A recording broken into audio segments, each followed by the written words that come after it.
Hello दोस्तों, इस video में language Hindi and English qualifying paper देखने वाले हैं, तो आप लोग लास्ट तक जरूर बने रहिएगा। तो चलिए शुरू करते हैं। शुरू करने से पहले यदि आप नए हैं तो चैनल को सब्सक्राइब कर लीजिए और एक बार वीडियो को शेयर कर दीजिए। देखिए, डायरेक्शन है कि in the following passage some words have been deleted, read the passage carefully and select the most appropriate option to fill in the each blank. My experience the Indian institution of advanced study. तो देखिए यहाँ पे छोटा जगह अथवा institution institution institution के लिए eight का प्रयोग करना सही होगा।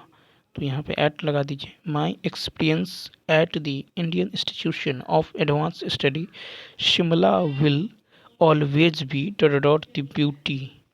देखिए यहाँ पे हमेशा ऑलवेज है, तो है कि शिमला विल ऑलवेज बी, तो हमेशा यादगार रहेगा। इसके लिए always be memorable, b option. Next, तो यहाँ हो जाएगा always be memorable the beauty of the palace can never forgotten. तो यहाँ पे देखिए खास जगह के बारे में चर्चा है, इसलिए पैलेस के पहले दी लगा दीजिए। ठीक है, तो यहाँ पे होगा दी क्या हो जाएगा, तो the palace can never be forgotten, यानी क्या हो जाएगा, दी हो जाएगा। नेक्स्ट, ठीक है, उसके बाद देखिए कहता है the academic dot coupled with the. तो एकेडमिक इन्वायरमेंट यानी शैक्षणिक माहौल।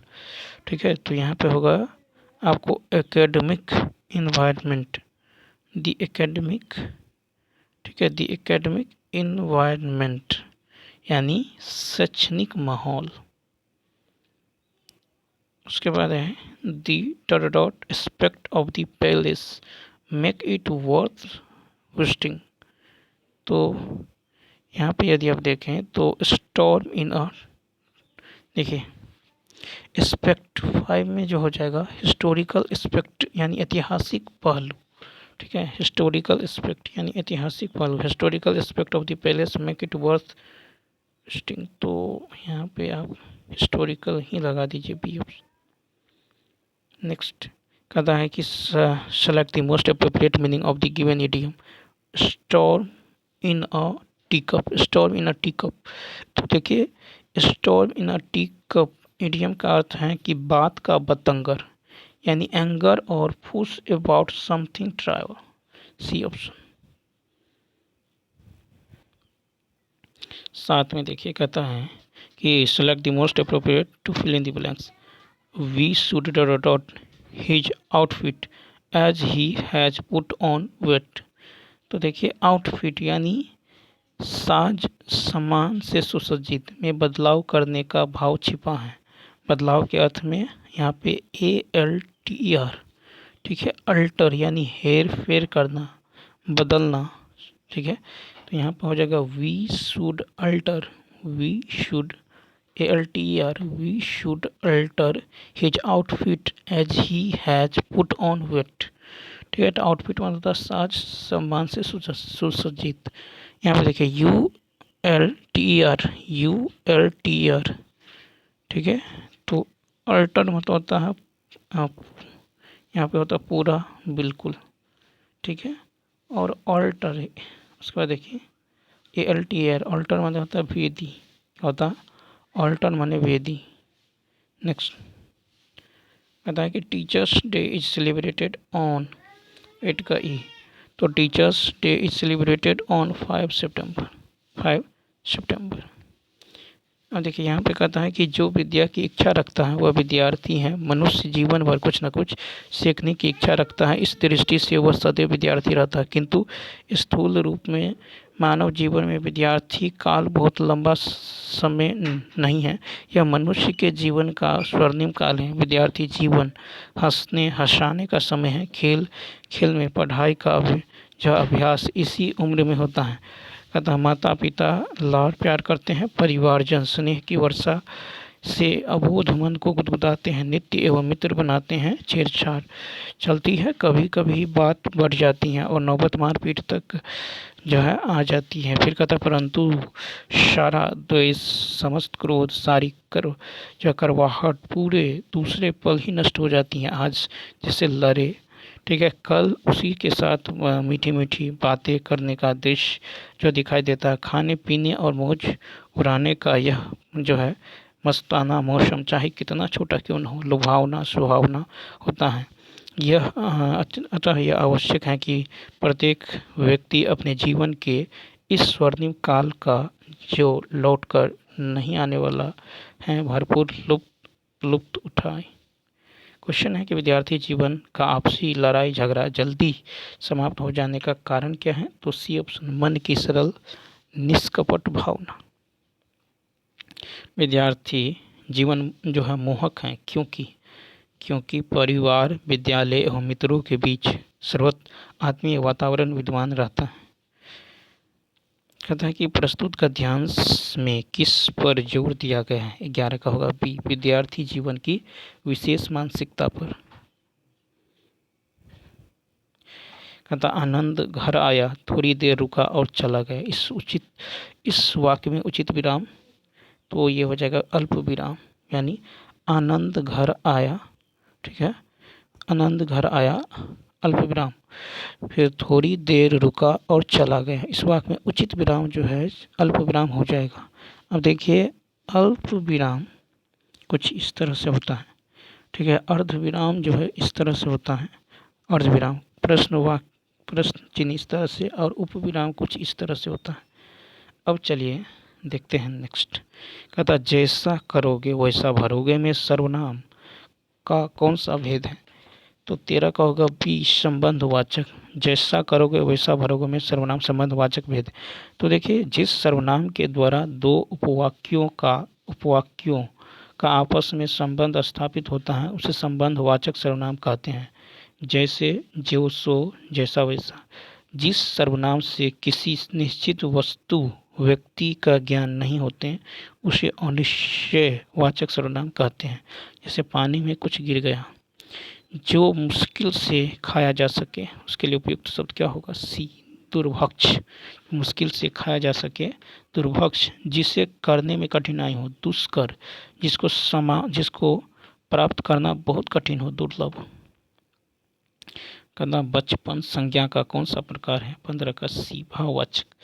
बचपन जो है भाववाचक संज्ञा है। जिन संज्ञा शब्दों से वस्तुओं या प्राणियों के गुण, ठीक है, गुण, धर्म, दोष, स्थिति का ज्ञान होता है उन्हें भाववाचक संज्ञा कहते हैं। जैसे ममता, चोरी आदि। जिस संज्ञा शब्द से एक ही प्रकार के वस्तुओं, प्राणियों का ज्ञान हो उसे जातिवाचक संज्ञा कहते हैं। जैसे वस्तु, चावल, गेहूं, प्राणी, ठीक है, आदमी, मछली आदि।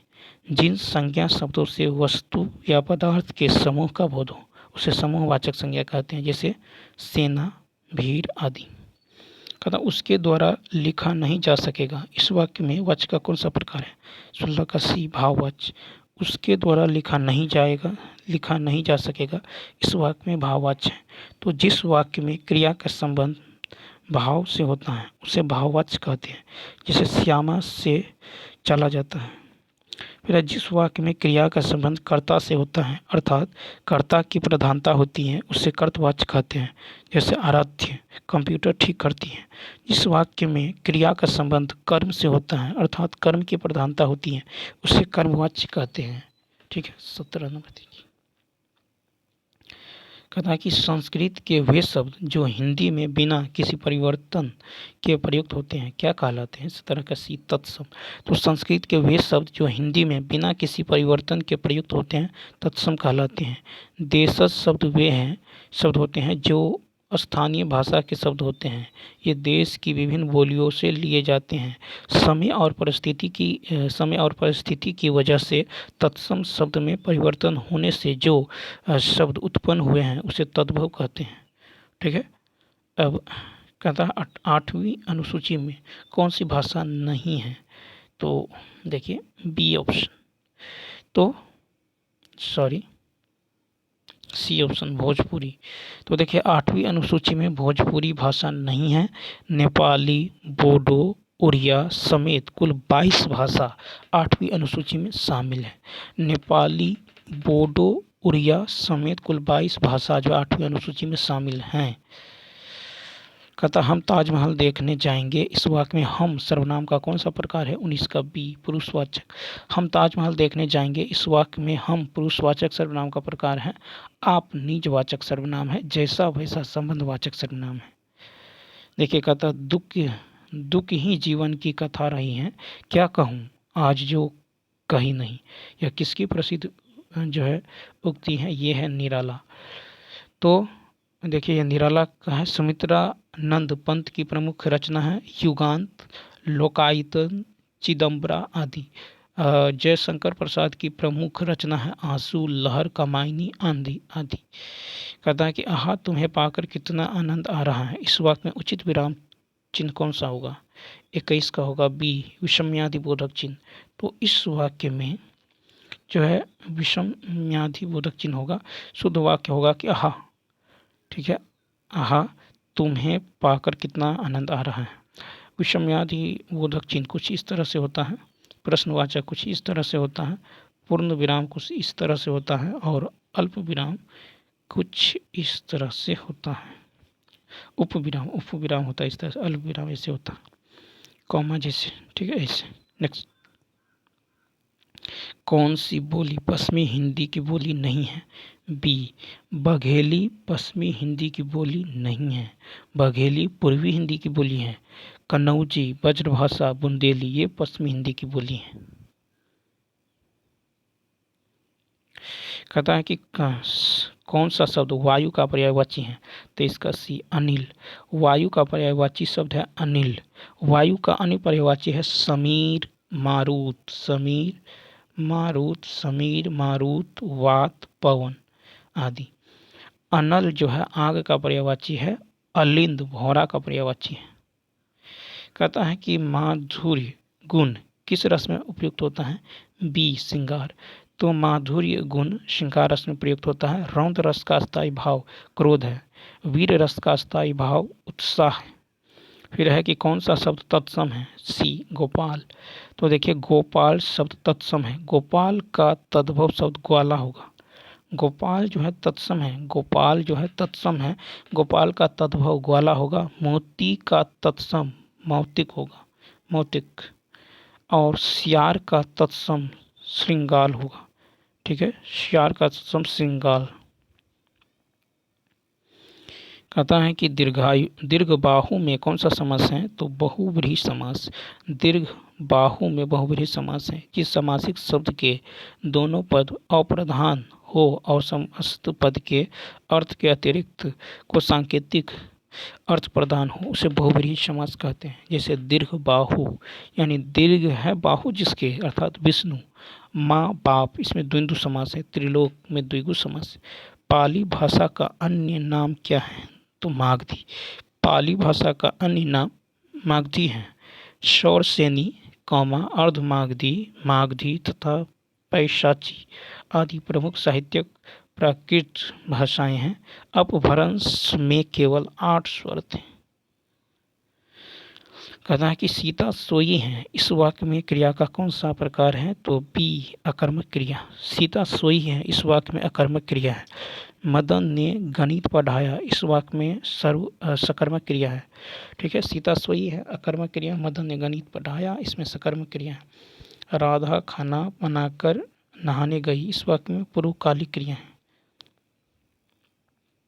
कहता घोरों का घर कितनी दूर, इस लोकगीत का सही अर्थ क्या है? तो इसका सी कर्मठ व्यक्ति के लिए सफलता सरल होती है। घोरों का घर कितनी दूर, इस लोकगीत का अर्थ है कि कर्मठ व्यक्ति के लिए सफलता सरल होती है।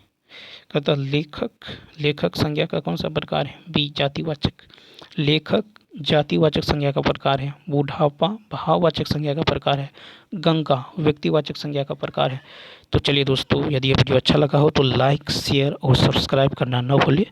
कमेंट करके बताइए वीडियो आपको कैसा लगा। तो चलिए मिलते हैं नेक्स्ट वीडियो में। Thanks for watching.